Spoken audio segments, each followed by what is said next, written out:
Auntie Mickey's house. Oh yeah, yeah. Auntie Mickey's house. Auntie's house. You're in the house. You know you're in the house. Come on in and grab a seat, grab a seat. Come on in and hit that light, hit that light. Oh, you're Aunt Mickey's house. Auntie Mickey's house. Grab a seat, prop your feet. Let's sip some tea, sip that tea. Entertainment, news, and spirituality. From the culture to the fun, Auntie sets the tone. Sets the tone. With a laugh and a truth, she holds the throne. She holds the throne, yeah. Auntie Mickey's house. Come on in now. Auntie Mickey's house. Oh, Auntie's house. You're in the house. You know you're in the house. Come on in and grab a seat, yeah, yeah. Come on in and hit that light. Don't forget now.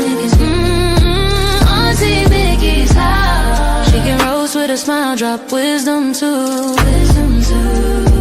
Break down the headlines, bring it straight to you. Straight to you, baby.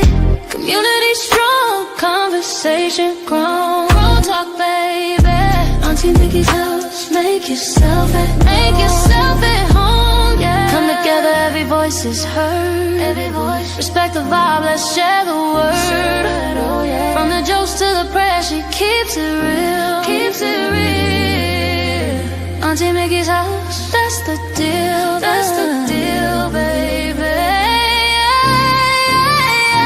Auntie Mickey's house. Auntie's house. Oh yeah. Auntie Mickey's house. Auntie's house. On in the house. You know you're in the house. Come on in and grab a seat, grab a seat. Come on in and hit the light, hit the light, hit the light. You're at Auntie Mickey's, yeah, yeah. Auntie Mickey's house. Auntie Mickey's, Auntie Mickey's house.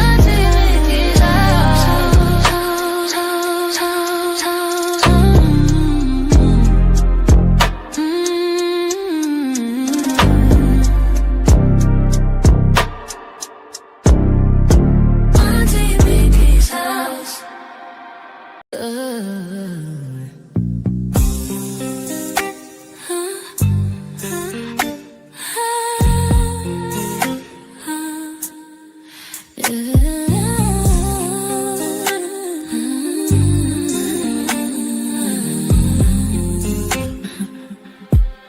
It's Auntie Mickey's house. Oh yeah, yeah, yeah. Auntie Mickey's house. Auntie's house. You're in her house. You know you're in her house. Come on in and grab a seat. Grab a seat, come on in and hit that light. Hit that light. Oh, you're at Auntie Mickey's. Yeah, yeah, yeah. Yeah, yeah. Auntie's house. Auntie's house. Auntie's house. Grab a seat, drop your feet. Let's sip some tea. Sip that tea. Entertainment, news, and spirituality. From the culture to the fun, Auntie sets the tone. With a laugh and a truth, she holds the throne. She holds the throne, yeah. Auntie's house. Oh, Auntie's house. You know you're in her house. Come on in and grab a seat, yeah. Come on in and hit that light. Don't forget. Auntie Mickey's. Auntie Mickey's house. Auntie Mickey's house. Oh yeah, yeah. She can roast with a smile, drop wisdom too. Wisdom too. Break down the headlines, bring it straight to you. Straight to you, baby. Community strong, conversation grown. Don't talk, baby. Auntie Mickey's house. Make yourself at home, yeah. Come together, every voice is heard. Every voice. Respect the vibe, let's share the word. Oh yeah. From the jokes to the prayers, she keeps it real. Keeps it real, keeps it real. That's the deal, that's the deal, baby. Yeah. Auntie Mickey's house. Auntie's house. Oh yeah. Auntie Mickey's house. You know you're in a house. Come on in and grab a seat. Grab a seat, come on hit the light. Oh, you're at Auntie Mickey's. Yeah. Auntie Mickey's house. Auntie Mickey's house. Auntie Mickey's house. Oh.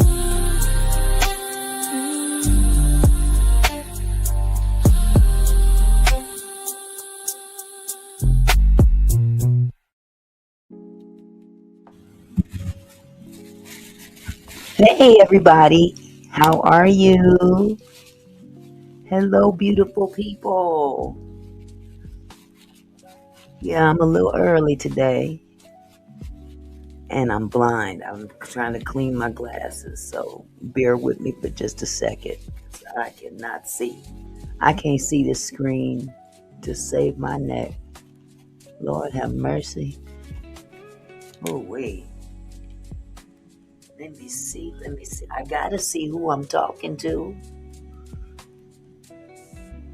All right. How is everyone doing this evening or afternoon? I'm sorry. I keep thinking it's early or later. Oh, hello.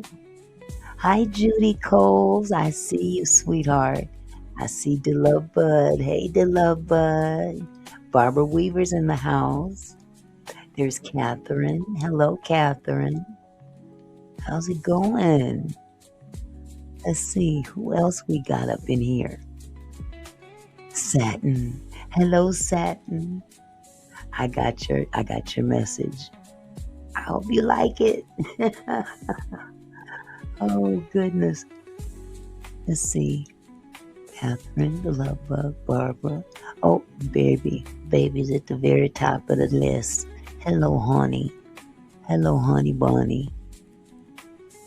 Hello, Aquarius Mama. How's it going? Lady of Elegance Candles, how are you, sweetheart? I'm just as blind as you, Barbara. I don't know. I think we might be running neck and neck though, because man, I take these glasses off, and there was a time where I was able to just see everything. I can see far away, but I don't see what these words are on the screen, and they're right here. They're right here. So it's time for some new glasses. I need to have my glasses turned up. Hello, discerning aid. Happy New Year to you.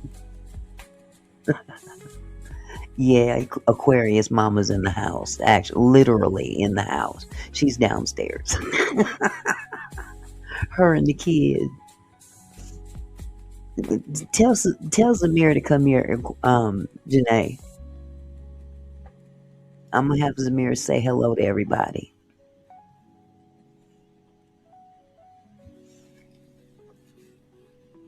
Oh no, I'm so sorry to hear that, Lady of Elegance. Everyone, please keep me in prayer. I took a bad fall cleaning out the refrigerator. Bless your heart. I am so sorry. Come here. Come here, say hi. Oh, and there goes Mike. Thank you. Say hello, everybody. Hello, everybody. Speak it to the mic. Hey. Hey. Hello. Hello. Okay. Now go back down there to Mama. Say bye-bye. Bye-bye. And my arm. You got my arm. Thank you. Yes, he is. He is heavy. Bye, Blue Lips. He's a mess, y'all. He is. Ooh, Jesus. You would think that was one of my own grandchildren. But that's one of my kids I used to watch. They come back. I must have done something right because they come back. Oh, goodness. But yes, him and his older sisters here with their mom visiting. I said, but hey, I got business to tend to. So welcome on this Friday, top of the weekend. Glad to have it. I've had a wonderful 2 weeks of no daycare, and I loved it. Oh, I loved it. I was supposed to, well, actually, I was supposed to open back up today, which technically I did open up, and the baby didn't come. So that gave me another day. Hello, Yolanda. I see you lurking.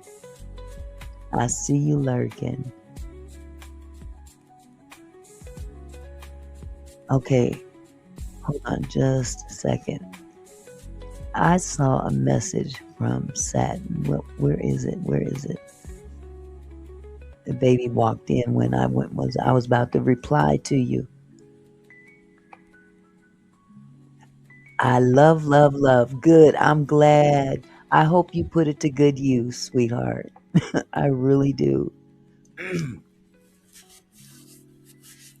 Oh, goodness gracious. Well, again, welcome this afternoon.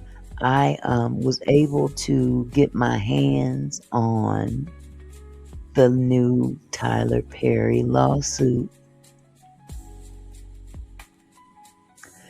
Yeah. And I've read briefly through it, and I'm still calling bull crap. I'm sorry. I mean, if Tyler is doing this kind of stuff out there, then, he's stupid. He's plain old stupid. But if you read between the lines, and maybe I'm wrong for saying this, if you read between the lines and you're in that type of position where someone is putting their hands on you, would you go back ever? Job? I mean, who? Job? So? J. Brown, Virginia. She was laid back on the couch thinking about bananas. What are you talking about? J. Brown, what you talking about, love? Yes, this is the same second man. This is the most current lawsuit, Lawanda. By the way, Lawanda, how you doing? I didn't see it at first. No, I don't think he is either, Barbara. That's why I'm saying, fool me fool me one time, shame on you. Fool me twice, shame on me. Okay? And all this stuff took place back in 2017. I'm looking at timing. I'm looking at timing. What did you decide to come out because that other white boy came out asking for 260 million? Is that why you came out? We're going to go over this lawsuit because there's text messages and stuff in here that y'all need to see. There's, pictures and stuff that y'all need to see, that you can come up with your own conclusion. Okay? It's just weird to me. I'm like this. As a woman, if I'm going for a job that is a job that just meets my dreams, okay, and the boss is interviewing me, first of all, why are we going to your house for an interview? And you got all kind of other studio space, you got employees, but why do we have to meet behind closed doors, just us? He's got a full staff of people. Yes, he was, Lawanda. That's in this lawsuit. We're going to talk about that. Okay. Hello, Bendall. How are you, love? So it's things like that, Lawanda, that make me go, Hey, Retretta. How you doing? And Happy New Year to you too, Bendall. It's so good to see you. Yeah, exactly. Exactly, Lawanda. It's all in the lawsuit. We're going to go over it. We're going to go over it. You ain't had no contact with this man for a couple years now, and you just out of the blue texting him back for some, asking him for money. Uh uh uh. But I don't care how good the job is, how big the dream is. Okay, you violate me that one time. Do you think I'm gonna go back ever? And if I do go back, do you think I'm gonna be alone? If this man put his hands on him inappropriately,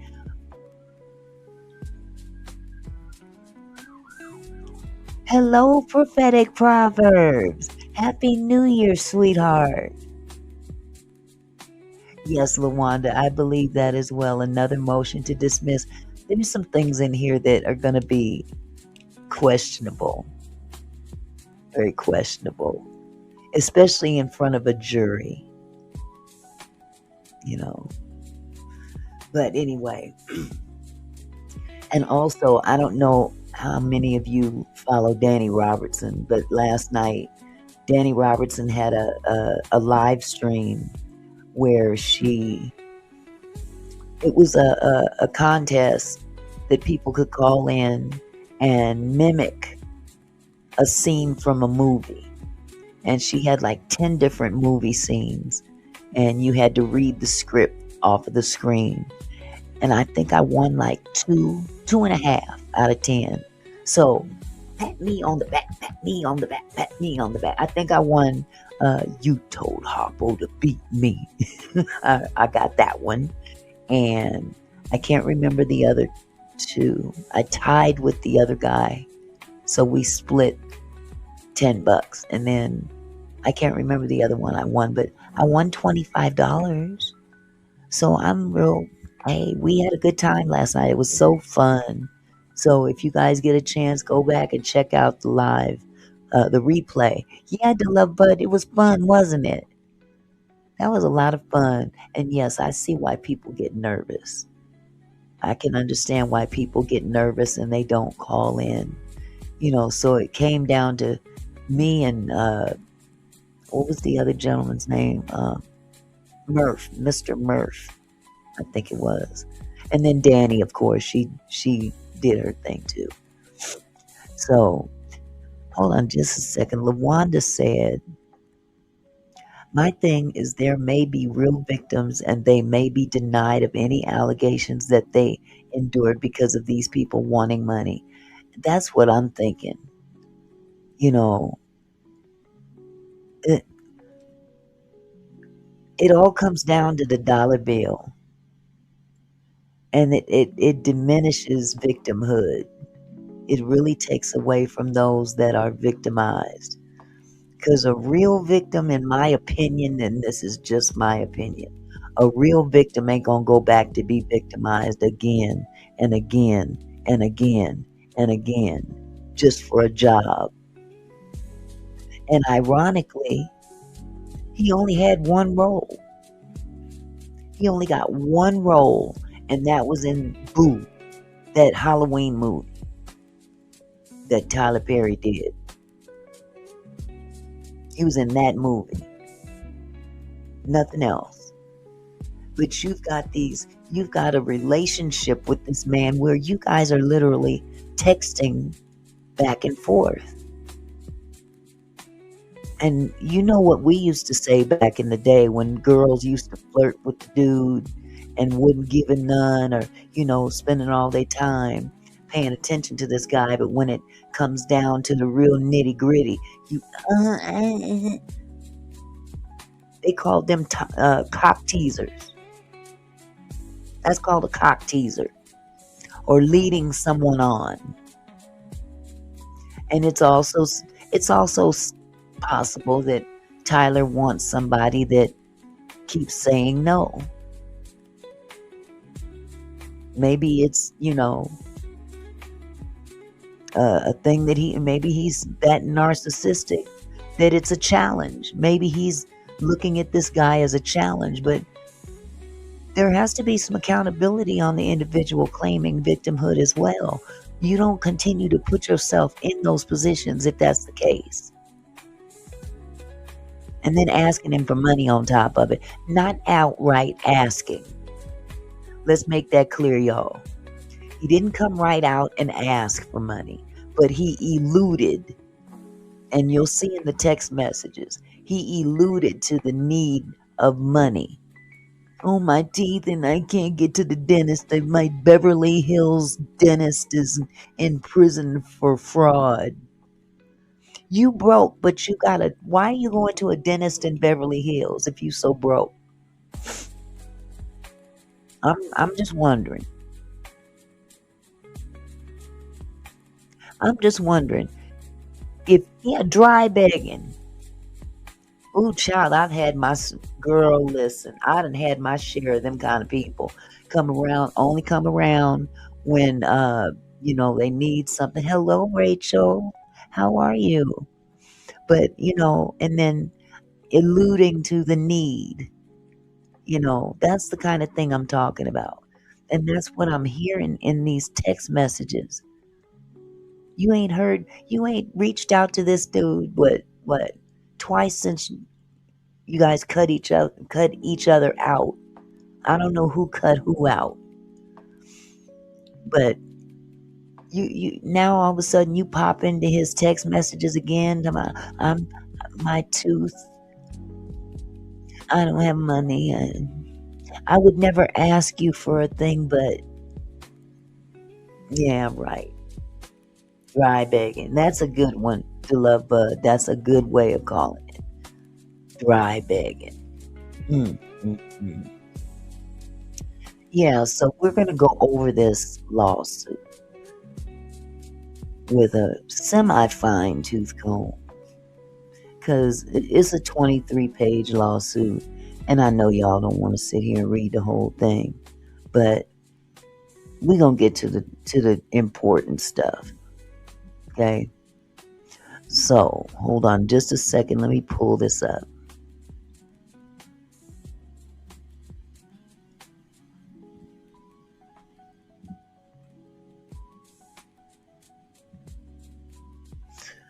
Okay, let me get this comment off the screen so you can see. And as a matter of fact, let me minimize these comments on the screen as well. Make them small at least. Matter of fact, well, no, they can stay up. They can stay up.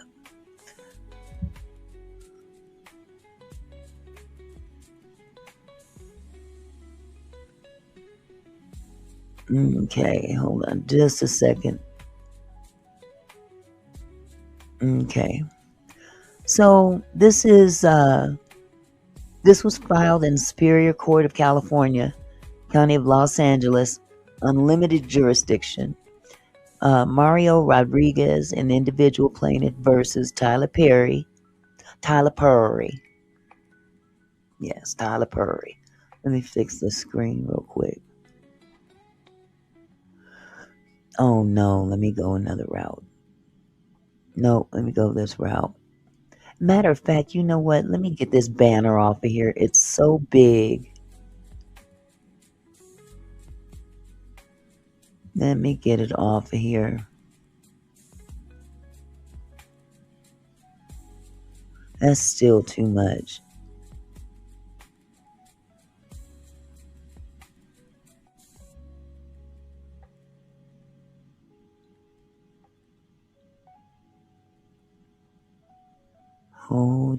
Hold-y-do.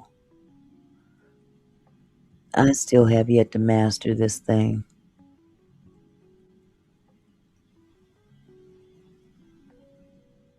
Okay, well, whatever.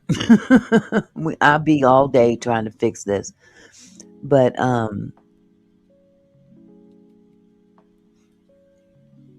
Mario Rodriguez, the plaintiff, versus Tyler Perry, an individual, and Lionsgate Films Incorporated, which is Tyler's company. They're the defendants. And the complaint is number one, sexual assault. Number two, sexual battery.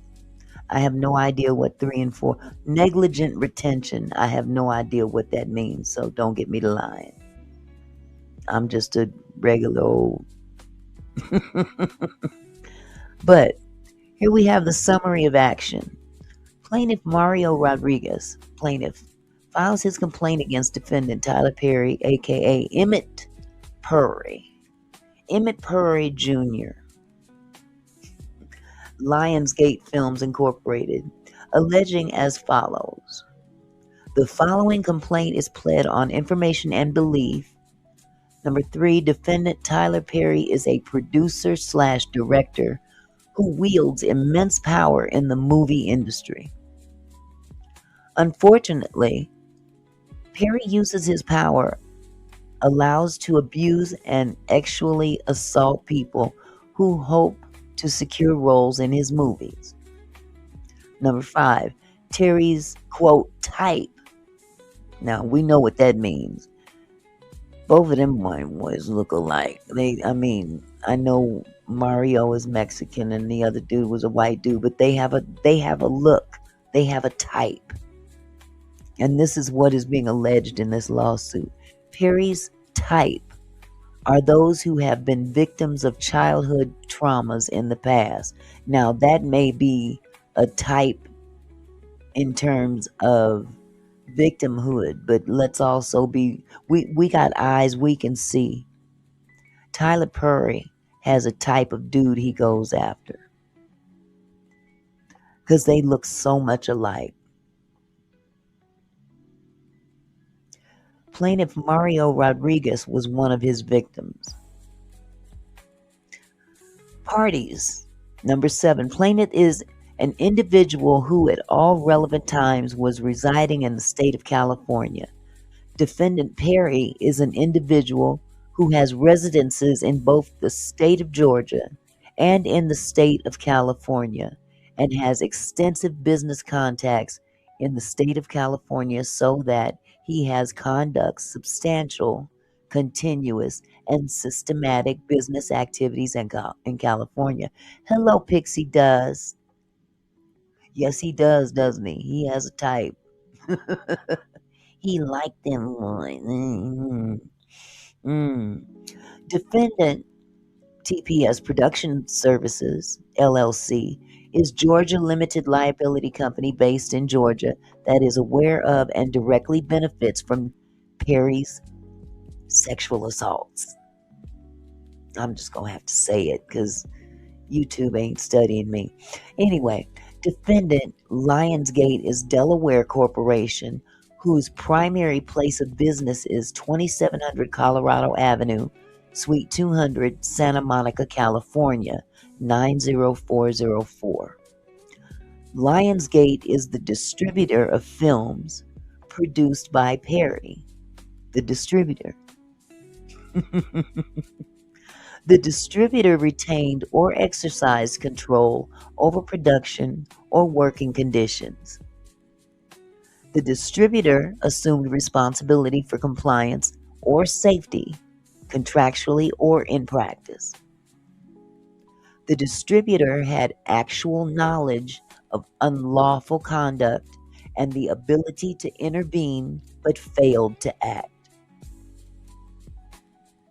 So I guess what he's saying is he knew what he was doing was wrong and didn't stop. That's the best I can come out of that one.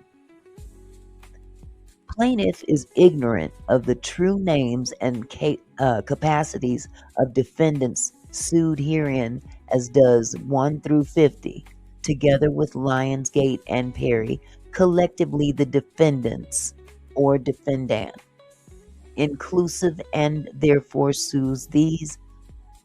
I don't know who wrote this. Sue these does. Did they go to kindergarten to get this document?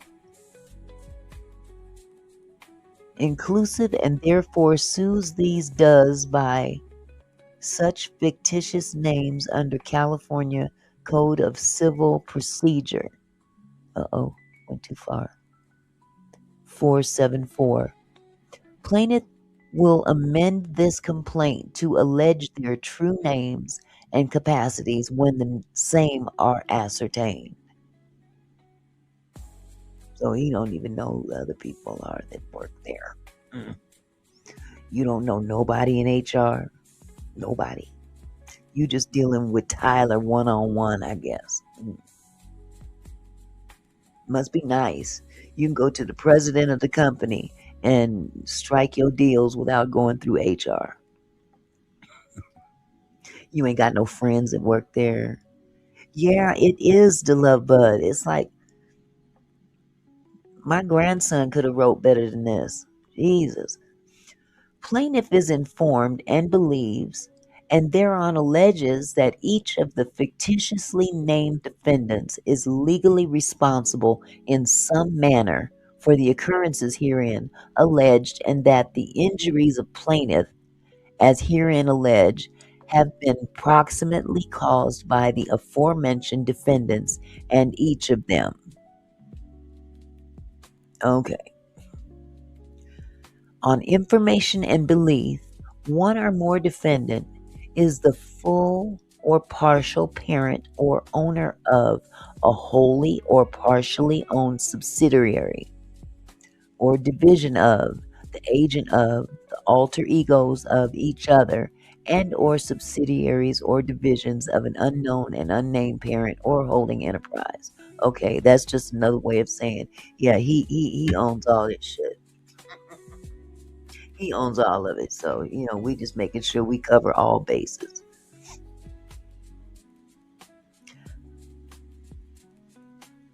Plaintiff is informed and believes, and thereon alleges that each of the defendants named herein has at all times relevant to this action been the officer, agent, employee, and or representative of the remaining defendants, and has acted within the course and scope of such agency and employment, and with the permission and consent of the defendants. Is that another way of saying I got a bunch of employees?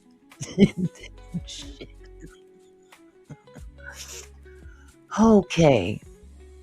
Plaintiff is informed and believes, and thereon alleges that each of said defendants is responsible, jointly and severally, for the events and injuries described herein and caused damages thereby to plaintiff, as alleged herein, as the operations of each defendant, together with the other ones, consist of an integrated enterprise with centralized operations, such that the parent has substantial control over the subsidiaries' employment practices and the hiring and firing of employees.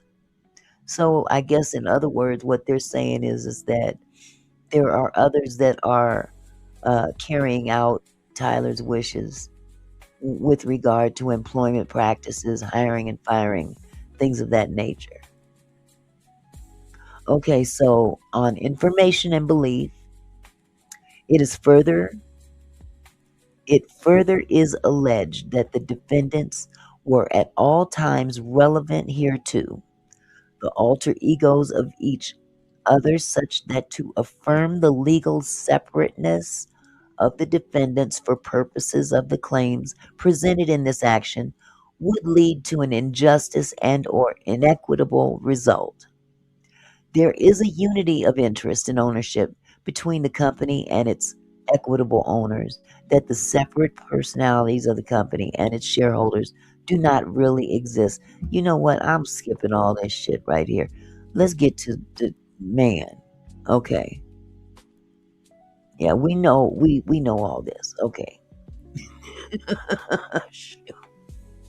You're just trying to explain how you covering all bases in the company. Okay. Hold on just a second.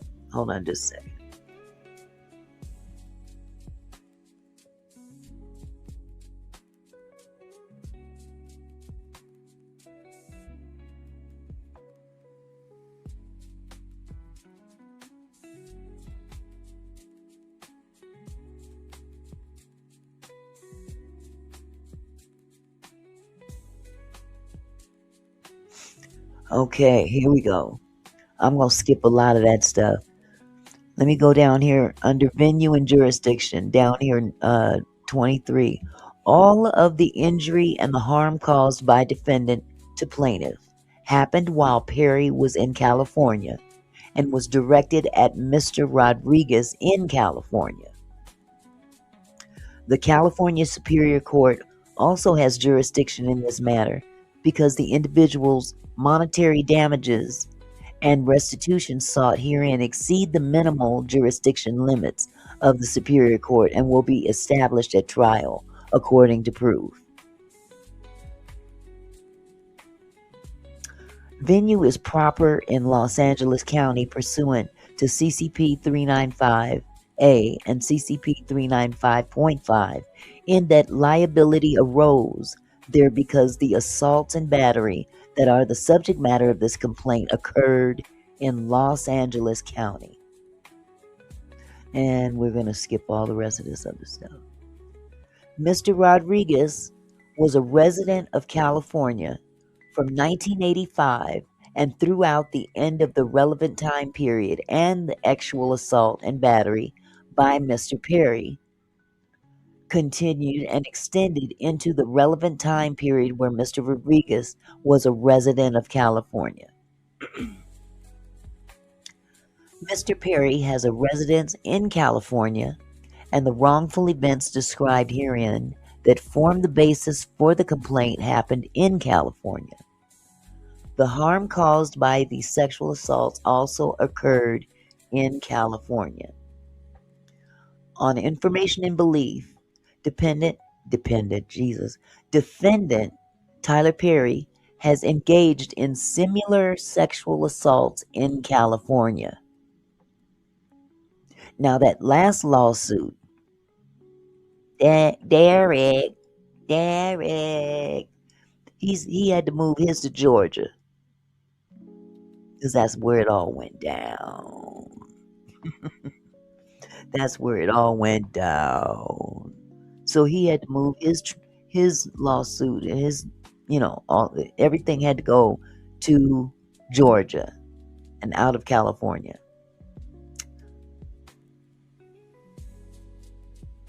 I want some, LaWanda. You guys, what kind of ice cream you got? Let me get back to business here. I done caught your message about the ice cream. Okay. On information and belief, the distributor is aware of such other similar sexual assaults by Perry and continues to provide Perry with funding to create films in reckless disregard for its duty to intervene and make sure that actors working with Perry are not assaulted. So therefore, what they're saying, ooh, chocolate fudge, I can't look at the screen no more. I am not going to watch the chat anymore. Chocolate fudge ice cream just totally took my eyes off of what I'm doing here.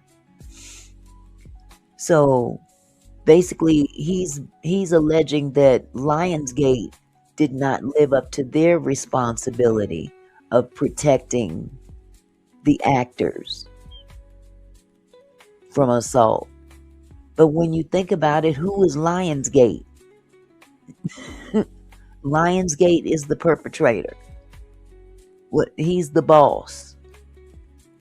Anybody working for Lionsgate, are they going to come up to Tyler and say, man, look, stay away from that guy? What you mean stay away from that guy? Man, do you want your job? You better get up out of here. Hi, Cece. California has a strong interest in allowing its residents to recover for injuries sustained, even if the claim would be time barred in another state. Additionally, California law provides specific revival statutes for sexual assault claims, such as Cal Code's Civic Procedure 340.16, which revises certain claims that would otherwise be time barred. If the plaintiff meets the statutory criteria, including allegations of a cover-up by an entity legally responsible for the assault, the claim may proceed under California law. even if it would be barred under Georgia law. Okay, here we go. Here's the factual allegation. Now that we got all that other rigmarole out of the way. Hold on.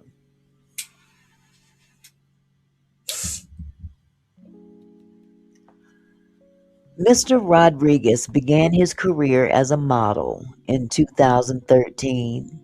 Since that time, he has grown his career significantly with 1 million current followers on his Instagram account. Okay. Instagram is not necessary. Oh, let me shut up. Mr. Rodriguez has, among other things, modeled for Fashion Week in Los Angeles, hosted events in Europe, and appeared and hosted at the Latin Grammy Awards. So I guess that does make him kind of a big wig in that respect. In 2015, while working as a model, Mr. Rodriguez regularly worked out 3 to 4 times a week at an Equinox gym in Los Angeles, California. During one of his workouts, a gym trainer approached Mr. Rodriguez and told him that defendant Tyler Perry wanted to meet Mr. Rodriguez and to talk about offering him an acting role. Mr. Rodriguez was surprised and incredibly excited about the prospect of expanding his career into the acting world and working with a Hollywood mogul and megastar. Mr. Rodriguez gave the trainer his cell phone number. So basically, it kind of reminds me of in the last lawsuit where Derek was working as a little, waiter type dude for an event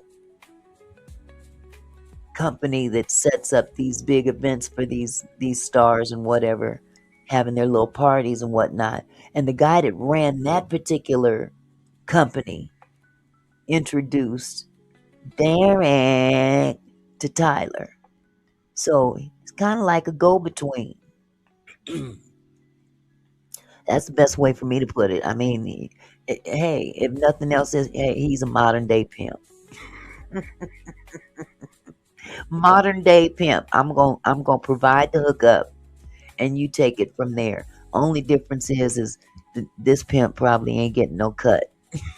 He ain't getting no cut, but he's making the introduction. This dude at the gym.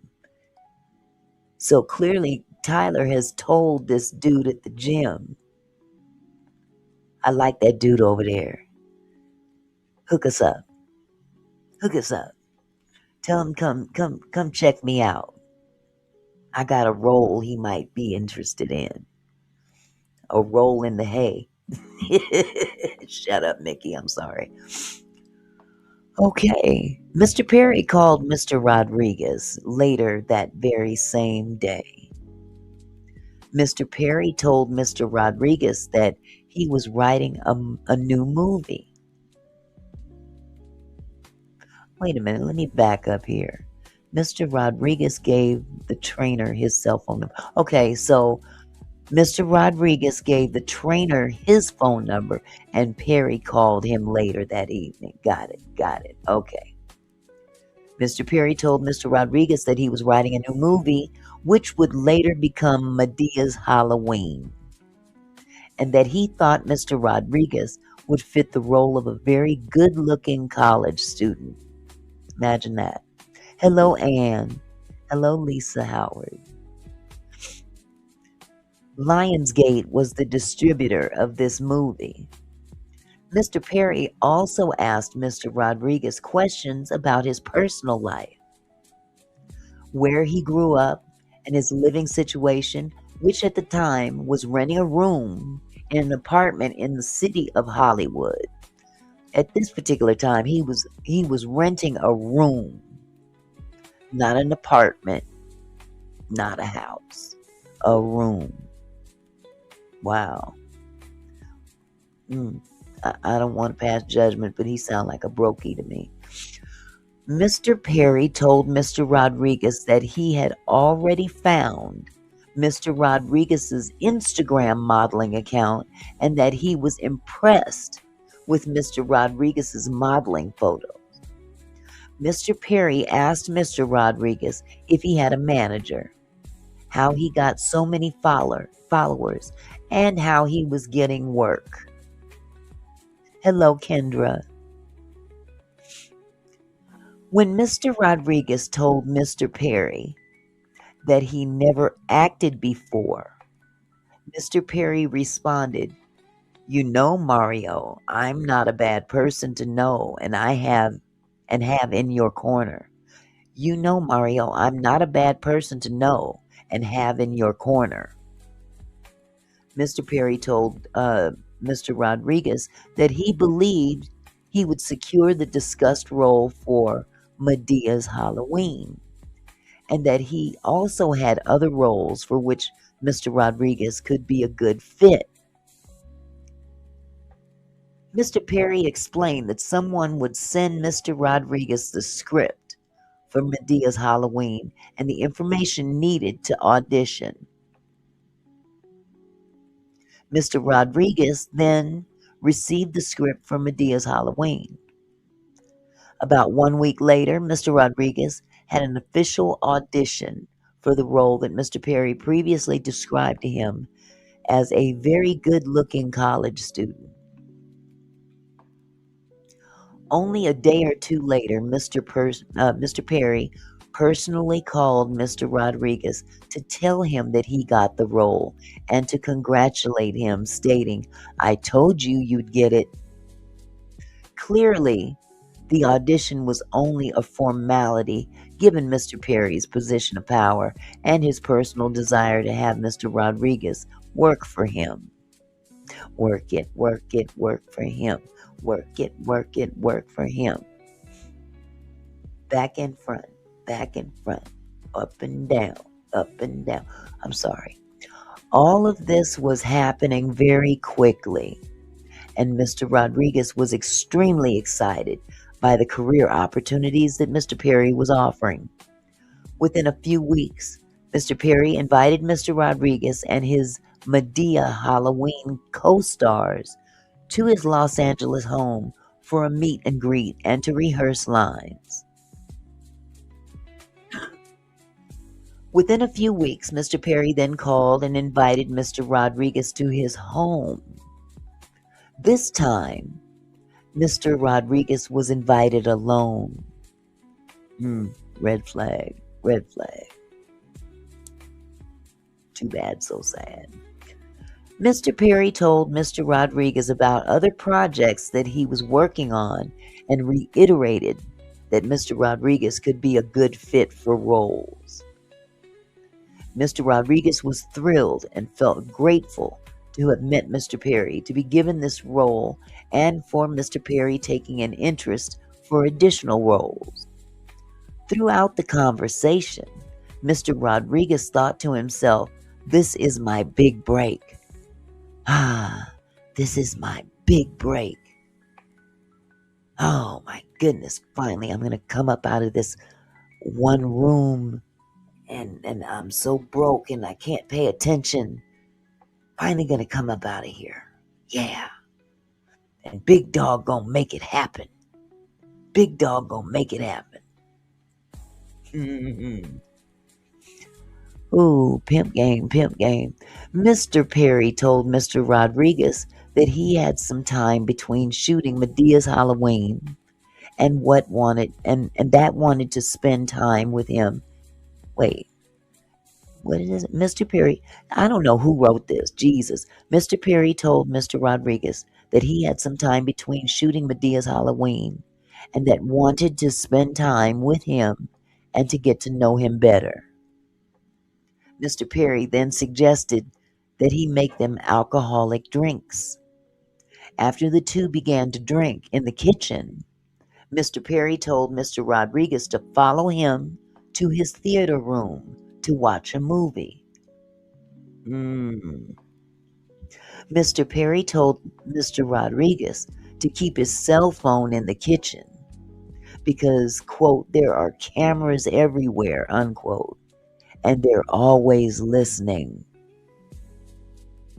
Mr. Rodriguez found the request strange, but complied because it was Mr. Perry's house and he did not want to risk offending him. Mr. Perry led Mr. Rodriguez to the theater room and put on a movie.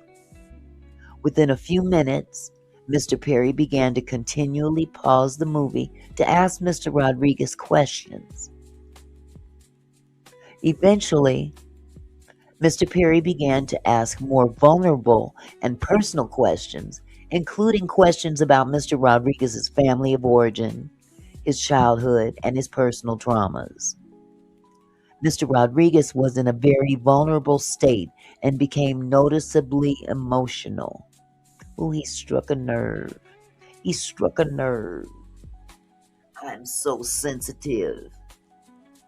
Oh my goodness, I've been through so much, Mr. Perry. Help me out. I'm so broke. Yeah, LaWanda. Mr. Perry told him, you have a lot of trauma in you. And believe it or not, we have a lot in common. Mr. Perry told Mr. Rodriguez to stand up and said, come here, man. Let me hug you. Mr. Perry hugged Mr. Rodriguez and said, it's not your fault.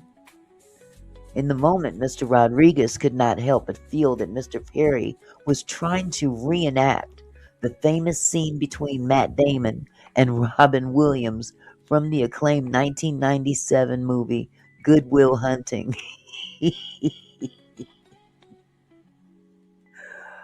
Oh my God. Oh my God. Mr. Perry then grabbed Mr. Rodriguez's shoulders and repeatedly said, man, I like your shoulders. Mr. Perry then began to rub Mr. Rodriguez's shoulders and chest while repeatedly telling him, hold on, and dang, man. That's where I would have ran. Right then and there. Time to go. Right then and there. Time to go. Put a 1 in the chat if you'd have stuck around for this shit. The minute you start rubbing on my chest and you're a whole other dude. Talking about hold on. Dang, man. Would you leave or excuse yourself? Oh, but it gets better. Mr. Perry then began to make sexual grunting sounds and saying, while he continued to rub his hands against Mr. Rodriguez's chest. See, that you give chest and shoulders. Shoot, you giving him way too much. Run, Forrest! Run, Forrest! Man, please. Mr. Rodriguez immediately became confused, and his body tensed up and froze. What else tensed up? What other did another part of your body tense up? And we just didn't put that in the lawsuit. Yeah, time to go. Mr. Perry repeatedly told Mr. Rodriguez to relax and that he had so much tension in his shoulders as he continued to rub them. Mr. Rodriguez tried his best to stop Mr. Perry without offending him for fear of losing out on an acting career that was being discussed only moments earlier. Here's the pimp game right here. They both in it for something. You got what I want. I got what you want. We were made for each other. Oh my goodness. Tyler wants something and Mario wants something. Mario, or should I say Mr. Rodriguez, then stepped away and sat back down in his chair, hoping that Mr. Perry would just continue the movie. Look, I'm sorry. After what was just described just right now, this guy's been rubbing all over your chest and shoulders, making sexual sounds like this. Mmm, mmm, yeah. And you go sit down. You go sit back down in a chair, hoping that Mr. Perry would just continue the movie. Maybe you should have at least excused yourself from the room, go to the bathroom or something. I mean, fight or flight. Fight or flight. Instead, Mr. Perry sat right next to Mr. Rodriguez. Of course he did. You know why? Because the dude stuck around to be sat next to. Instead, Mr. Perry sat right next to Mr. Rodriguez. Mr. Perry then put his hand on Mr. Rodriguez's leg and began rubbing his, oh Jesus, his inner thigh right next to his gadonk, his penis. Mr. Perry told Mr. Rodriguez, "It's okay," while he continued to rub his thigh. See, I'm sorry. I'm sorry. We talking about two grown men. We're not talking about a man overpowering a woman physically. Groceries. There's another dynamic here. This is broke against rich. Broke against rich. But the difference in the two scenarios, when you're talking about an individual that is using their masculine power over a feminine power, there's a physical way that masculine power can hold that woman hostage physically. But there's nothing other than the perception of potential wealth in the future that would hold this man in the presence of this billionaire. If I just endure a little bit, maybe I can get a little change. Maybe I can come up out of this one room apartment or whatever it is. There's a different dynamic here, and we're talking about victimhood. There's a big difference between victimhood that you willingly tolerate for a greater good. Hello. And victimhood from someone who is in a position that they're being violated for no apparent reason other than the fact that they're right there and they want you and you don't want them in that respect, but they don't have anything that is going to keep you there. That man wants to keep that woman there and violate her. He's going to hold her there and force her. There was no force. I think that's the point I'm trying to make. There was no physical force involved in what I just read. The only force was what this individual who is enduring being touched is allowing himself to be touched for the sake of possibly getting to come up. Does that make any sense to any of y'all? See, we want to put victimhood in one big box and treat every victim is the same, and they're not. Now, being a victim is awful. It is. Especially when you're physically forced. That's the key. Physically forced or manipulated against that person's will. This person right here had the he had the capability to put a stop to that man putting his hands on him. Am I right? But Tyler had something that he wanted. He wanted that job. He wanted that come up. You know, Tyler can dangle all carrots in the garden in front of you. But it's up to you to decide where your morals are. What are you willing to do? What are you willing to compromise to get that come up? See, in essence, it's just like, I mean, Tyler is without coming right out and telling the public, he's a sugar daddy. He has no problem taking care of young men. He has no problem telling them, look, all I want is for you to meet my needs every now and then when I need you to, and I will take care of you. What is that? That is a sugar daddy.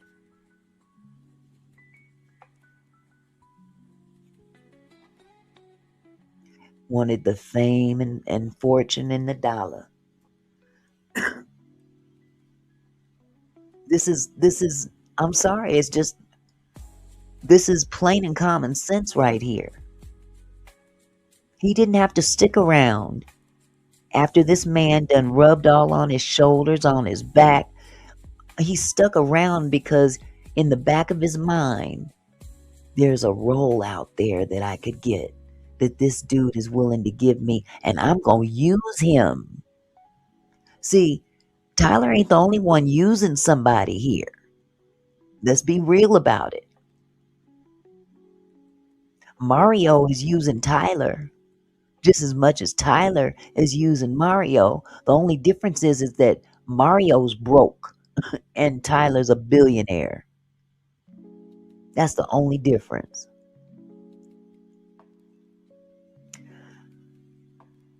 Good Lord. Mr. Perry told Mr. Rodriguez it's okay, while he continued to rub his thigh. He kept rubbing his thigh. Exactly, LaWanda. He continued to rub his thigh. In other words, he touched him and he didn't move the man's hand. He didn't jump up. He let the man rub on his leg. He let the man put his hand near his dick. Come on now. Mr. Rodriguez told Mr. Perry that he needed to use the restroom and walked out of the room. That could have been done long before he put his hands on him. You knew that this shit was going left before he touched your dick. Am I right? I'm just going to have to talk the way, most people will understand. I'm not going to sugarcoat it. But Mr. Perry persisted. And I ask you why. Why did Mr. Perry persist? You know why Mr. Perry persisted? Because dude didn't stop him from the giddy up.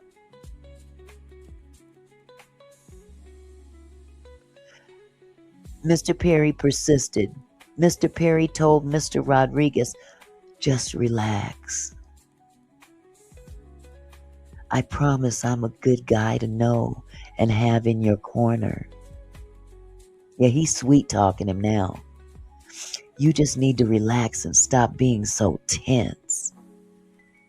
And man, if you would just come, I would take care of you for the rest of your life, and you wouldn't have to worry about anything. And I know you'll come around. He was able to say all that shit. Dude stood there and heard it, so clearly he didn't run. Mr. Rodriguez repeatedly tried to play off Mr. Perry's comments as a joke. Are you kidding me? I'm going to say that again. Mr. Rodriguez repeatedly tried to play off Mr. Perry's comments as a joke, and he tried to change the subject to work. But Mr. Perry continued to make similar sexual comments. Mr. Rodriguez left and went home.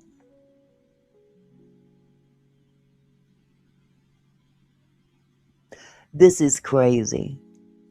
Mr. Rodriguez repeatedly tried to play off Mr. Perry's comments as a joke.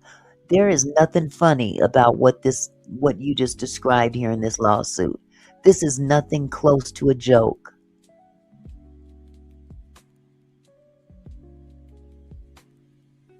You got this big how tall is Tyler? 7'12", 7'3", big dude. A Medea with a beard, standing over him, putting his hands on him in a sexual way.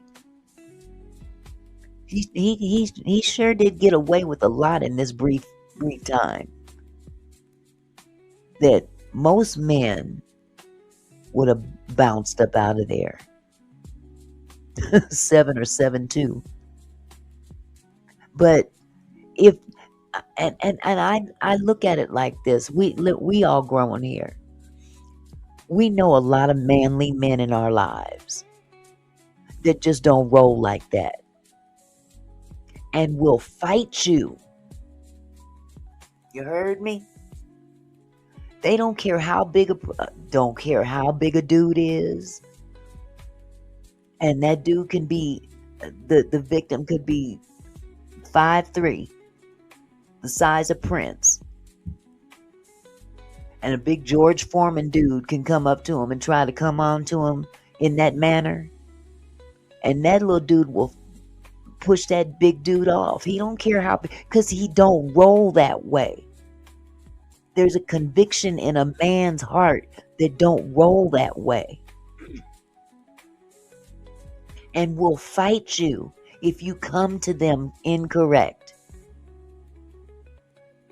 But then you got people like this that consider selling out, at least playing it up until they can play it no longer. That's what a cock teaser does. I'm gonna play with this person and get anything I can out of them until they just give up, figure it out that they're not gonna get anything that they want out of me. But while they're trying, I'm going to be getting out of them. Let's not forget Derek. Derek kept saying, I don't know. But in the meantime, he ain't turning down them gifts. That brand new Jeep that Tyler bought him, that nice plush apartment that he put him in. He didn't turn that stuff down, did he? That's called a come up. I'm going to play this dude for whatever I can out of him. I'm starting to see the same thing right here, just a different storyline, but the same concept.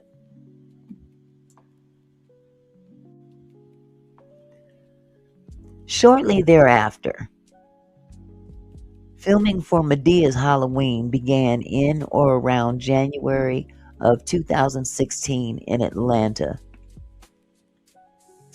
And these are pictures of Mario I guess in his dressing room. And then here's another scene. I guess he's across from Medea. I'm not sure what that expression on his face is supposed to mean, but he don't look too pleased. But that's just part of the scene. Mr. Rodriguez was extremely hopeful about the opportunity and posted a photo of himself preparing for his lines. So that would be this picture right here. right here. Mr. Rodriguez was in Atlanta for roughly 1 week of filming before he returned to Los Angeles.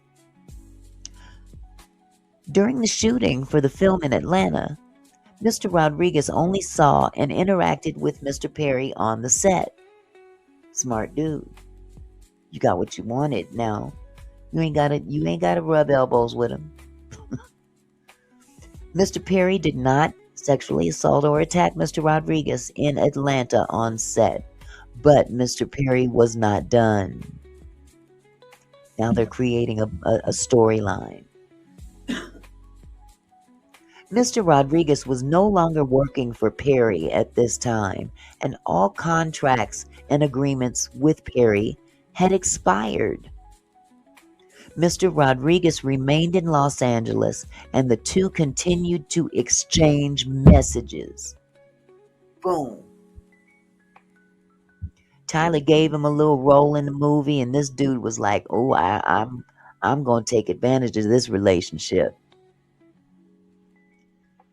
Line 63 right here. Mr. Rodriguez remained in Los Angeles, and the two continued to exchange messages.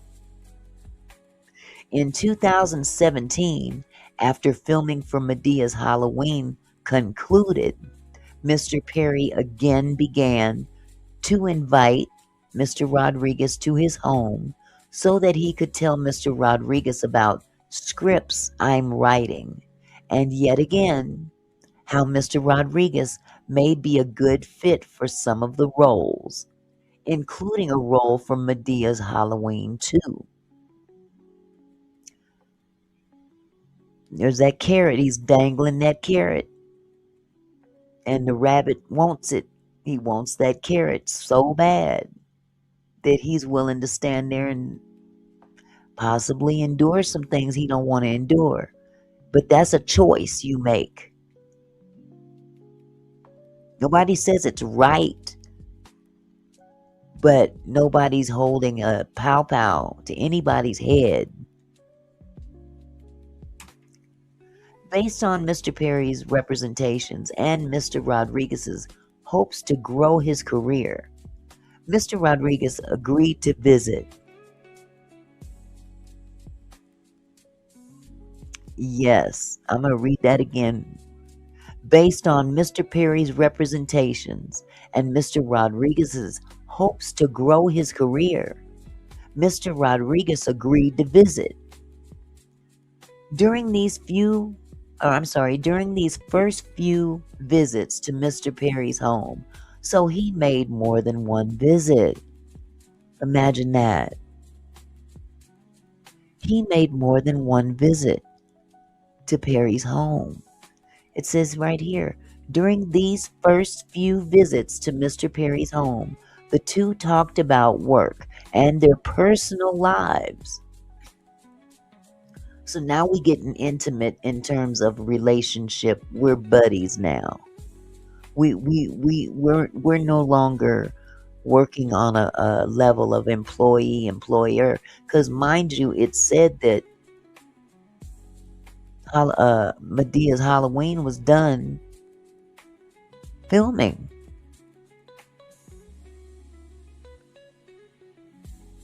Mr. Rodriguez was no longer working for Perry at this time, and all contracts and agreements with Perry had expired. So at this point in time, when we get right to here, he trying to get back in the door. And Tyler's giving him opportunity, telling him about some things that he's got coming down the pipe. This is the guy that was rubbing on your dick, sir.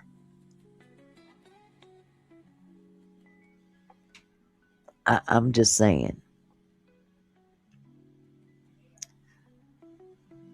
Mr. Rodriguez told Mr. Perry that he and his girlfriend had a baby on the way, which he thought was both exciting and scary. After a couple of visits, Mr. Perry then again began to make more sexual comments to Mr. Rodriguez about Mr. Rodriguez's physique and appearance, and to ask him graphic sexual questions.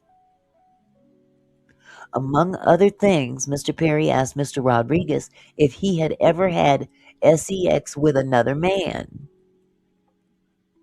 Mr. Rodriguez tried to laugh off the question as a joke and told Mr. Perry that he never had and that he did not have sexual interest in men. Mr. Perry then asked Mr. Rodriguez if he had ever fantasized or thought about being with another man. Mr. Rodriguez said no. Here we go. Stop right here. Let's stop right here. You know what way this dude rocks, okay? And you claim you don't rock that way, and I give you credit. I give you credit. See, I look at my husband. Let me look at my husband for a second as an example. Take me out of the equation. My husband is all man. Preacher or no preacher, he will become unglued if a man, Tyler Perry or anybody else, tries to come on to him in that manner. Do you think my husband's going to keep going around him? It don't matter how much money Tyler make. This is the kind of thing I'm talking about. When you compromise what you stand for, that's where some folks just don't believe in God. If it's meant for you to have, God's going to provide it for you. You ain't got to screw nobody for it. He'll give you those opportunities. But we'll talk about that on a later date. Mr. Perry was aware that Mr. Rodriguez was financially stressed out about having a baby. As a result, he told Mr. Rodriguez, if you would just give in to me, I would take care of you and you would never have to worry about anything again. Absolutely, Luanda. And even if it wasn't in a godly way, he would get down on one, he'd get on his knees and repent later, but he would check him. It may not even be godly. Somebody in some places, look, this stuff that's going on right here, a brother might come out of his whole, you know what, and end up in jail. You did what to me? You touched me? But we're being real. This is lawsuit jingle.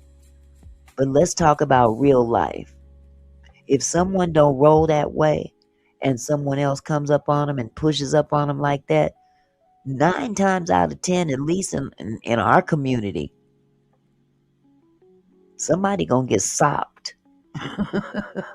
You don't let another man touch you in that manner and think, well, if I just act like it's a joke, it won't happen again. No, that ain't how we handle things. That's not how we handle things, male or female. Mr. Perry also told Mr. Rodriguez that Perry was himself sexually molested as a kid and that he had a lot of trauma and abandonment issues in efforts to lure Mr. Rodriguez into trusting Perry at home.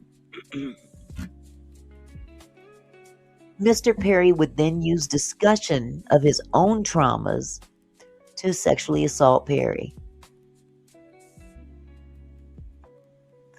Mr. Perry, that didn't make sense. Mr. Perry would then use discussion of his own traumas to sexually assault Perry.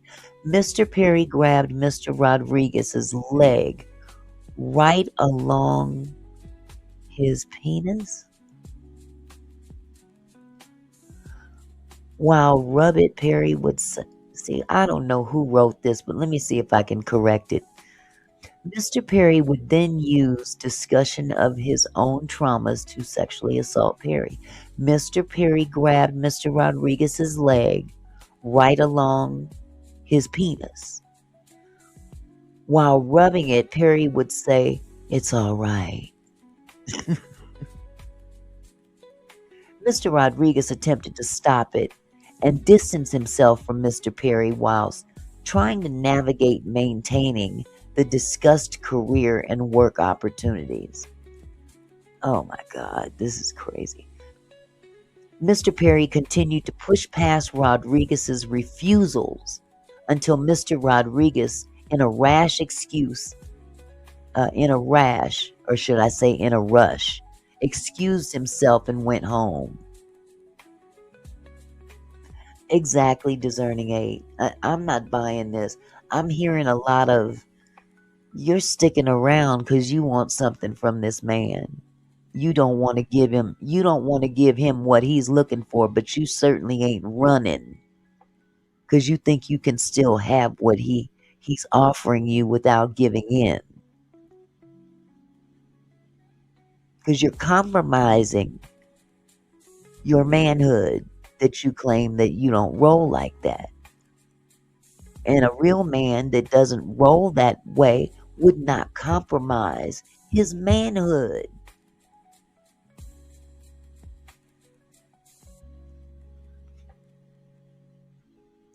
It says it's all right. Mr. Rodriguez attempted to stop it and distance himself from Mr. Perry while trying to navigate maintaining the discussed career and work opportunity. So Perry's pushing up on you, touching your dick,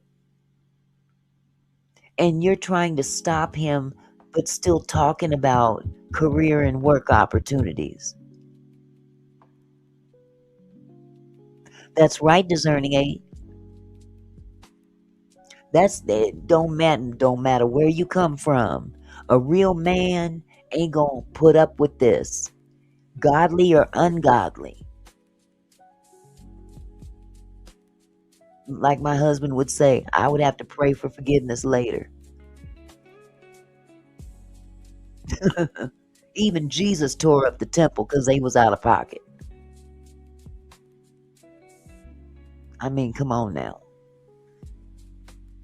Mr. Perry was evoking Mr. Rodriguez's traumatic history, not as a caring friend, but to exploit an emotional vulnerability to push his sexual advances and assaults. Ultimately, Mr. Rodriguez continually rejected Mr. Perry's advances and assaults. Mr. Perry never hired him for Medea Halloween 2, despite all their conversations for new roles for Rodriguez. Oh, you didn't get the role because you didn't give in. You didn't give in to what he wanted, sir.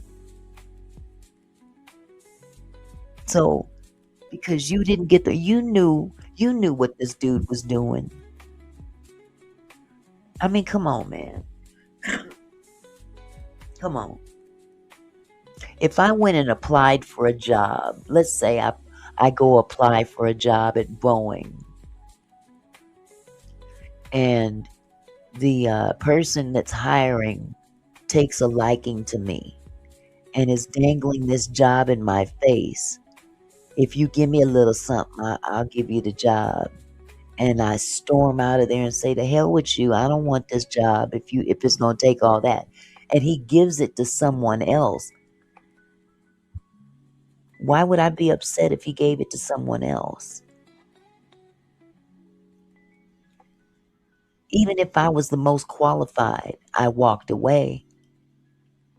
But by this gentleman standing there tolerating this, does that make it right for him to then go after Tyler when he doesn't get the job? Does it make it right? No, man, you didn't hire me anymore because I didn't give you none. Well, if you had established from the giddy up that you don't roll this way, exactly. If you've established with this dude that you don't roll this way, then why would he seem to think that there's a possibility he can convince you? Because I'm reading between the lines here. You keep going back. Tyler's not stupid. Tyler's a very smart man. And I'm not the greatest Tyler Perry fan by a long shot.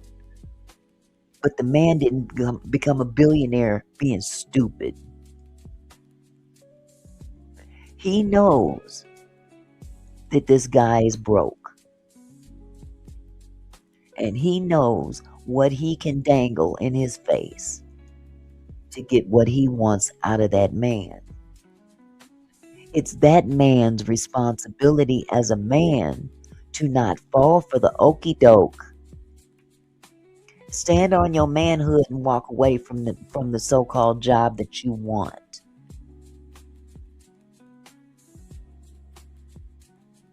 At least you'll have your dignity.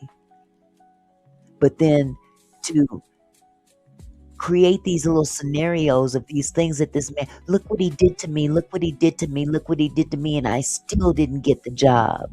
Now you want to come after him?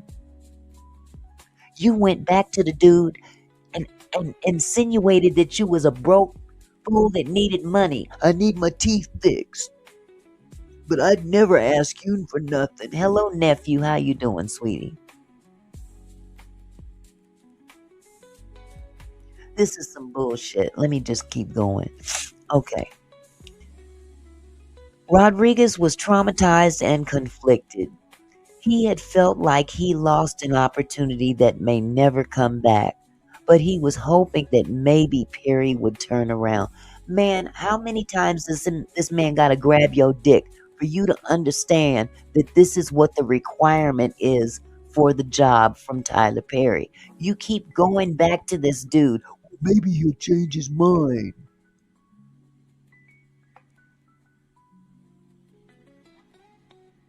Are you kidding me? This man done grabbed your dick, rubbed all on your chest.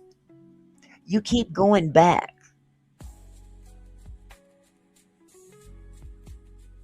You keep going back. What are you giving him reason to believe that there's a possibility when you keep going back? That's my only question. What did you think was going to happen? If you don't give it to him, now you did get one role, and once that was completed, you were no longer employed by him, but you went back because you wanted another job with him. And you know what Tyler's about. But this time you didn't get the job because you wasn't giving up to Strictly Dickly. But you didn't run either. You let this man put his hands on you and you played it off like it was a joke. Man, save that bullshit for the stupid people. Because a real man ain't going, I don't care who it is. It could be President Trump. It could be Tyler Perry. Hell, it could be Jesus. Ain't no real man that don't roll that way gonna allow another man to touch them in that manner. And they stick around. This is a money grab.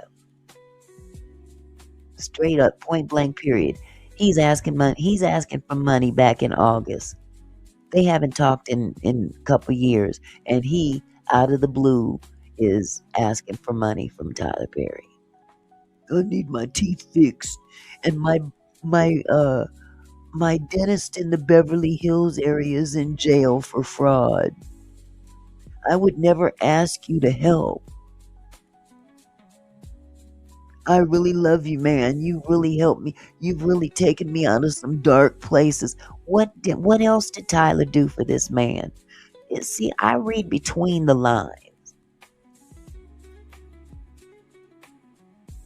We're going to get to that too. Upon arriving, Mr. Perry saw actor and wrestler John Cena and introduced him to Mr. Rodriguez.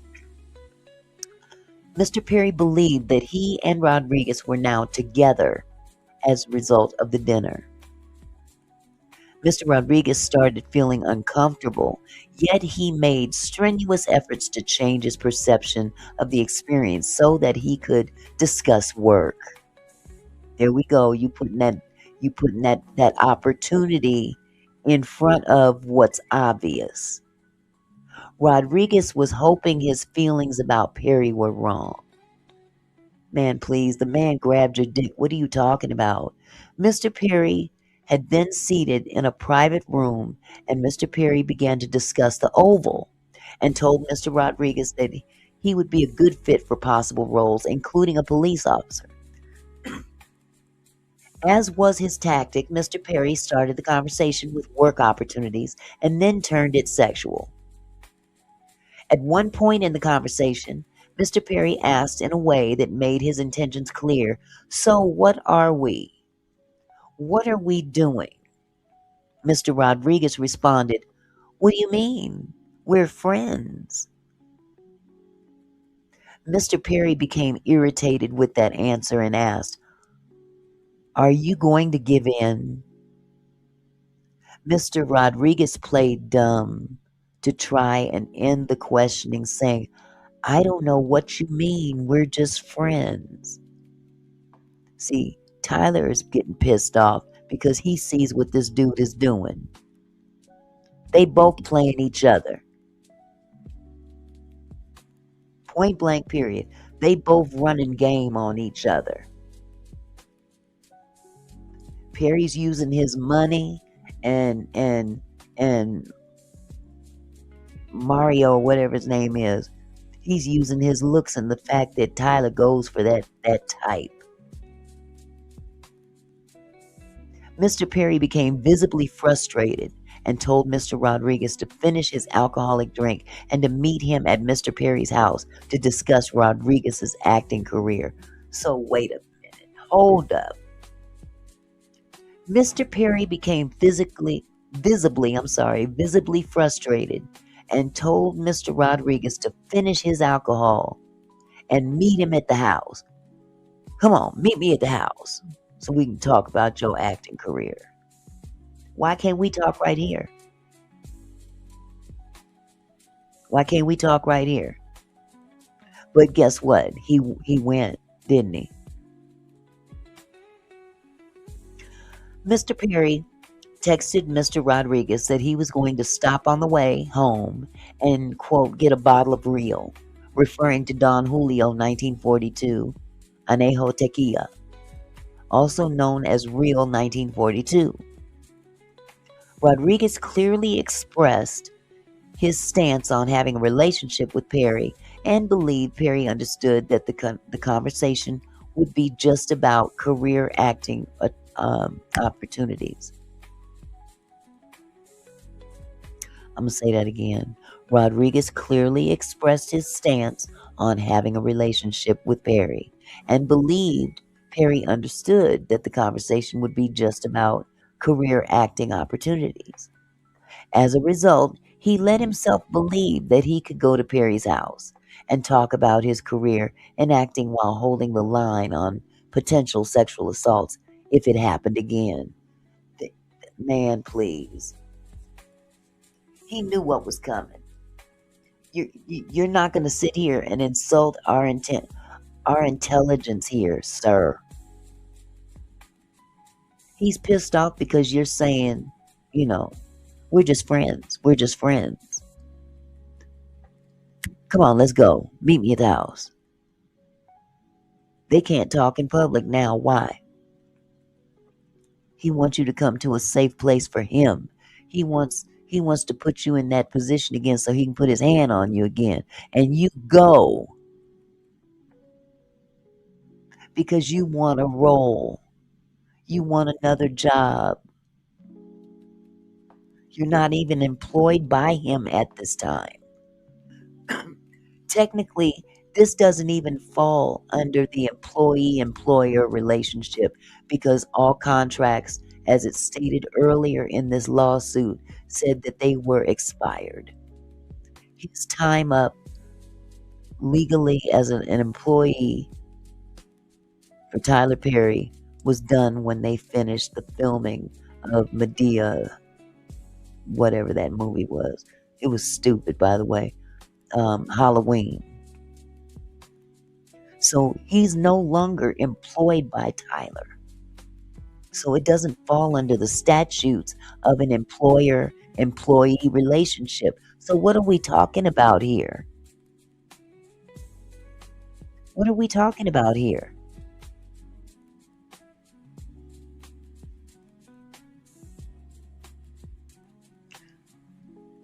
Once at the house, Mr. Perry spoke briefly about work while pouring drinks of real 1942, which made Rodriguez comfortable again.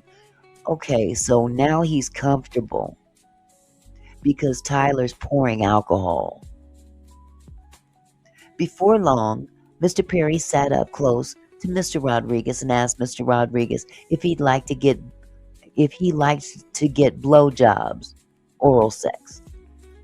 I'm gonna say that again. Now we know why he brought him back to the house. Before long, Mr. Perry sat up close to Mr. Rodriguez and asked Mr. Rodriguez if he liked to get blowjobs, oral sex. Mr. Rodriguez excused himself. Well, I'm sorry, I skipped a line. Mr. Perry also asked Mr. Rodriguez if he had ever given a blowjob to a man. Oh, by the way, here's the text messages right here before they went to the house. As they're en route to the house, Tyler says, I'm going to run down and get a bottle of real. I'll be back in 20. I'm headed back. You on the way? Mario says, no problem. I'm on Beverly. You good? Tyler says, yes. I'll wait for you at the gate. I'm going on to the house. I'll see you there. Okay. So now we know that they're both on their way to the house because they just left the restaurant because Tyler Perry is pissed. Why would Mario go to the house after that? If we can't talk right here in this restaurant, why do we need to go to your house to further the conversation? So this guy is not stupid. He knows what time it was. But he's a cock teaser.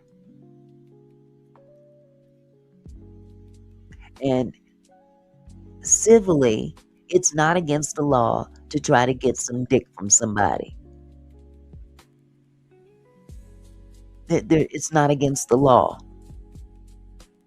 The only way that this would be against the law is number one, it happened the first time and there was some kind of sexual assault and you never said anything about it and you terminated you've cut all ties with this person. But when you keep going back and back and back, then it becomes a relationship. Shit. Playing hard to get. But these are not employee-employer. This is not an employee-employer situation in this particular instance. Right here, where they're going back to the house. He doesn't work for Tyler anymore. Mr. Perry also asked Mr. Rodriguez if he had ever given a blowjob to a man. Mr. Rodriguez excused himself to the kitchen to get some water, hoping that Mr. Perry would get the hint to change the subject. Right. Instead, Mr. Perry followed Mr. Rodriguez to the kitchen and poured him another drink of real 1942.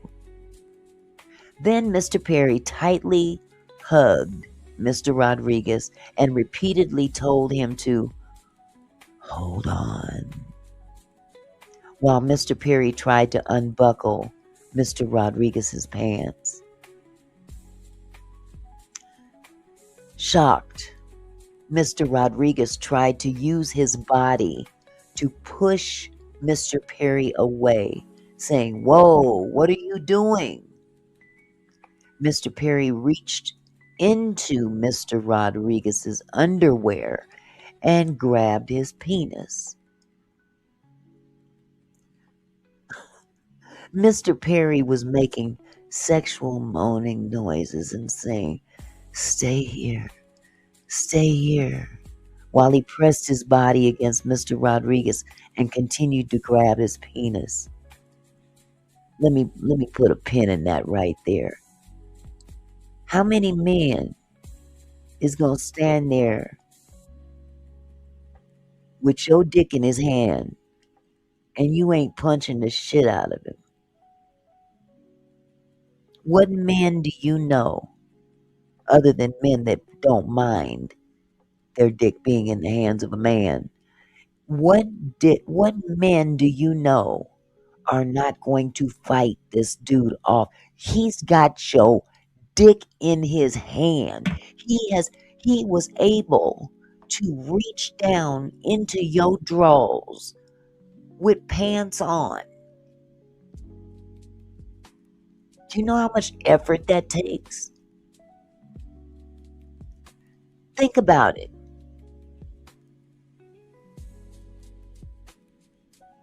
Do you know how much effort it would take for a man to shove his hand down into the pants of another man? Uh-huh. That's what I think the jury would think. That's what I would think a jury would think. But who are we, Barbara? We old school. We have plain and common sense.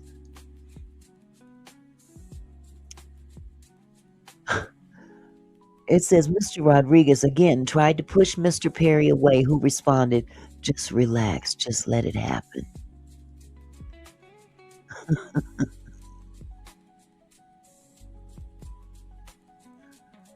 Okay, Discerning 8, you said, do you all think that this happened before, between the two, and that's why allegedly Tyler was so comfortable? If it looked like a duck. Now, we can only go according to what the evidence shows, but in a jury trial, these people use plain and common sense just like we do. And you still have to apply the law. But yeah, his comfort level seemed to be a little bit more relaxed than before. Now, we can't assume that they did anything, but clearly Mr. Rodriguez was not forceful enough the first time and the second time and the third time, because he keeps going back.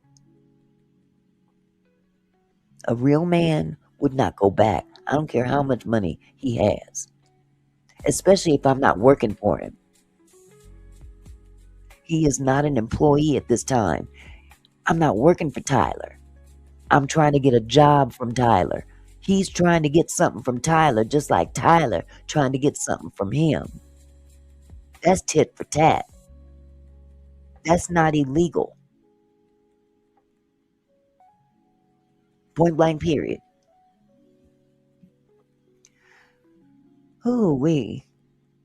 Mr. Perry told Mr. Rodriguez that he should stay and sleep over since he had been drinking. Mr. Rodriguez knew that he could not stay there because he would not have been safe, and thought that Mr. Perry would sexually force himself upon him. Hell, he already has, according to what you just said. Mr. Rodriguez called an Uber ride to go home.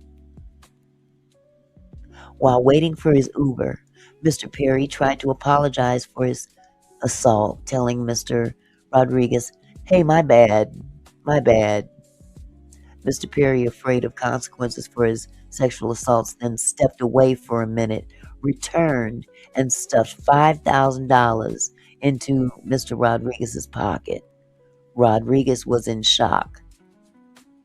Now, let me put a pin in this. Did he take it? Did he keep it?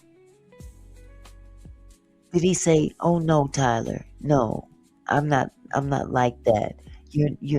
No, you keep your money. I don't want you to think that I have any ties to you in that manner. He just basically paid him $5,000 to grab his dick. What is that? What is that? Prostitution. He accepted payment.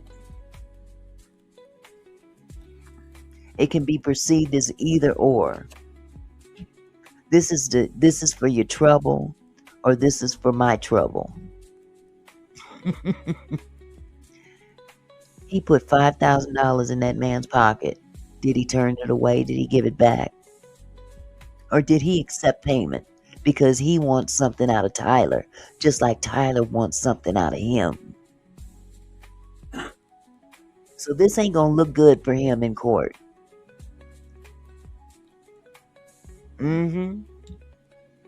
This is not gonna look good for him in court.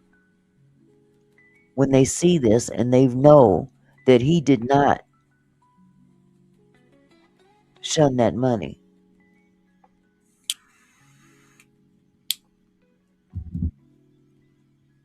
The next morning, Perry was eager to feel out Mr. Rodriguez and what the consequences might be for Perry's sexual assault.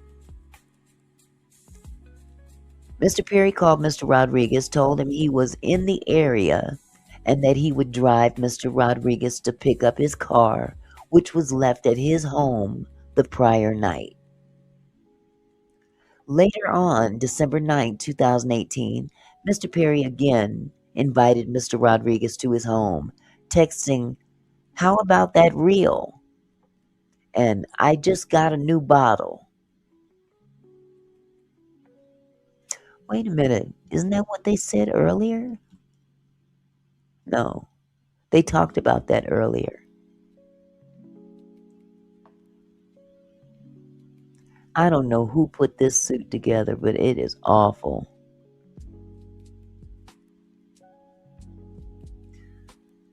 Okay, how about that reel? I just got a new bottle. I was just gonna text you. That's so funny. I don't know what this bubble is right here, but here it says, "Been home for a few days. My family is all in Florida." Now, the lettering in black is Tyler's. The blue is Mario. So I'll go back to the top of this text. "How about the reel?" And Mario responds with a laughing emoji. Then Tyler says, "I just got a new bottle." And Mario says, "I was just going to text you. That's so funny." Huh? Then there's a bubble right here. I have no idea what this means. "Been home for a few days. My family is all in Florida." Tyler says, "Too cute. Nice. Look at the picture she has of me saved." Huh. Okay. That's funny. He says, "Look at the picture she has of me saved." What picture? Where is it? Is that what that is? That little bubble right there? Did he take the picture out? That's interesting. That's very interesting. I'm assuming that there used to be a picture right here where this cursor is. Right here. Because it's a blank bubble. And then he makes reference to a picture. "She is saved of me." But you won't see a picture right here. And then you see he laughs. He's got a laughing emoji. And he writes, "Cute." And then he says, "I'm watching the game with my brother. I'll come over after. Cool?" So he's basically telling Tyler, "I'm here with my family right now, but I'll be over later." But this is the same dude that grabbed your dick. Again. And Tyler says, I'm here until Wednesday. Wow. Mr. Rodriguez agreed to go over because Perry had made him believe that Perry was sorry for assaulting him. The $5,000 and reaching out back to him about the situation and making light of it was a sign of Perry's understanding of his guilt and of the mistake Perry made. You hear how this guy's gaslighting the court? This is gaslighting. Even though a lucid Rodriguez would be concerned about a worse assault, Rodriguez could not get past the potential of living his dream of being a movie star and the fame and fortune. Get the hell out of here. I'm done. I'm done. I am done. Homeboy is trying to get a movie deal, a career started using Tyler. And Tyler, in exchange, wants to fool around with the man's Piggly Wiggly. Tick for tat. Remember, he's not employed by Tyler. It's a choice. Two men making a choice. Two men making a choice. I want that dick. I want fame and fortune. He has what I want. I have what he wants. I got what you want. You got what I want. We were made for each other. Don't you ever think about leaving? Yeah. This is all about tit for tat. And now that you don't have access to your dream, your plan to get your dream from the man with all the money has fallen through. And now you're suing him. Wow. Hey, Chandra. How are you, sweetheart? This is so pathetic. I'm sorry. And don't get me wrong, I'm not into victim shaming at all. I'm not about victim shaming. I think it's an awful thing to shame victims, but I don't quite see a victim here. The reason I say that is because, number one, if you don't rock like that, you don't continue. It's like going back to the abuser when you don't have to. You're not being forced. You're not being coerced. It's what's in your head at this point. What drives you to continue to go around this man. He has something that you want badly. And you're willing to put yourself through some stuff to get to it. Now, maybe you're not willing to give up the dick.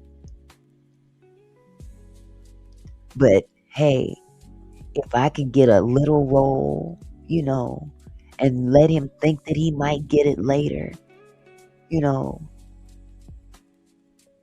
you're still using the man just like he's using you. So, would it be fair for Tyler to turn around and sue this dude? You came from my money. Yes, I wanted to meet you. And I have opportunities for you, but you wanted my money and I wanted your dick. So I guess we couldn't come to a common, agreement. So deuces. That's basically what happened. Deuces. You ain't giving me what I want, so you can't get from me what you want.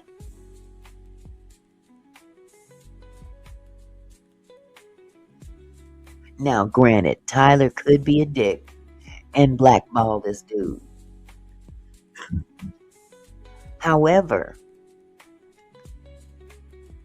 if this man hadn't continued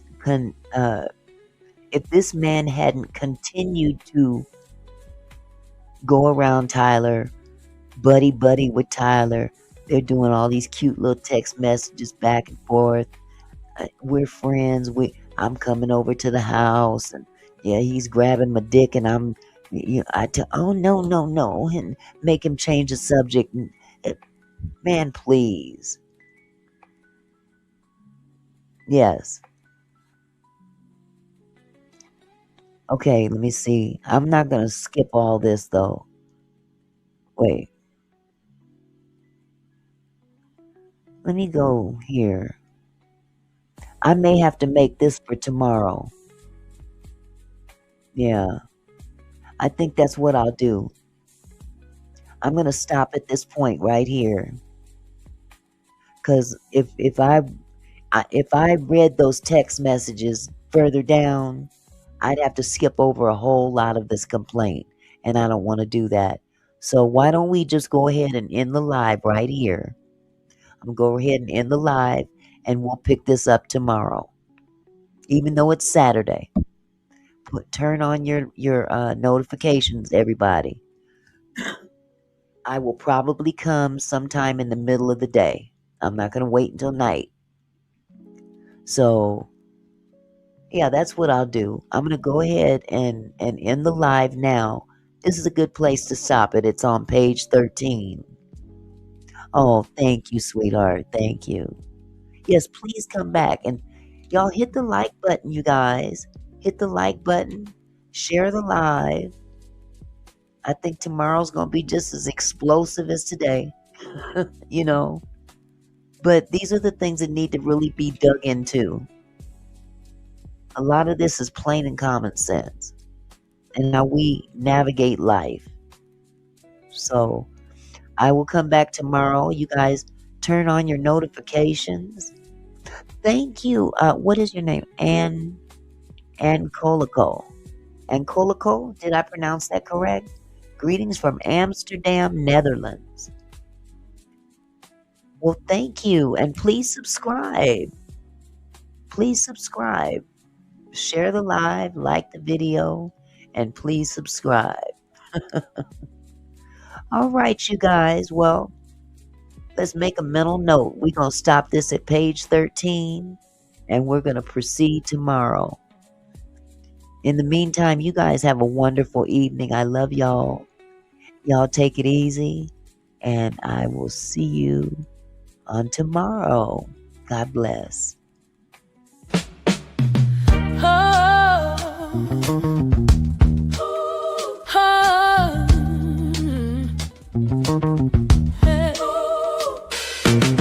Hey there, my kinfolk, thanks for stopping by.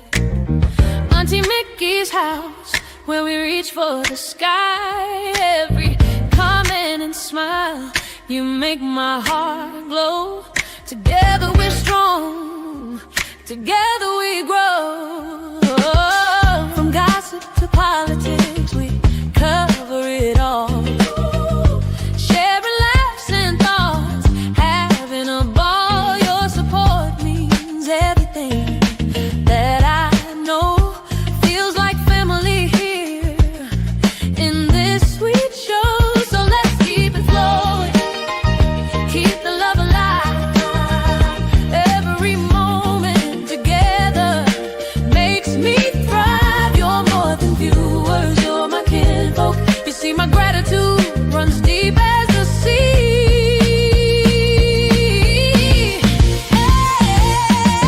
Thank you for being here, for sharing your time with each comment, with each rhyme. You're my kinfolk, my family, my crew. So much love to all of you. Turn up the camera, let's make it bright. Your support lifts me up, takes flight.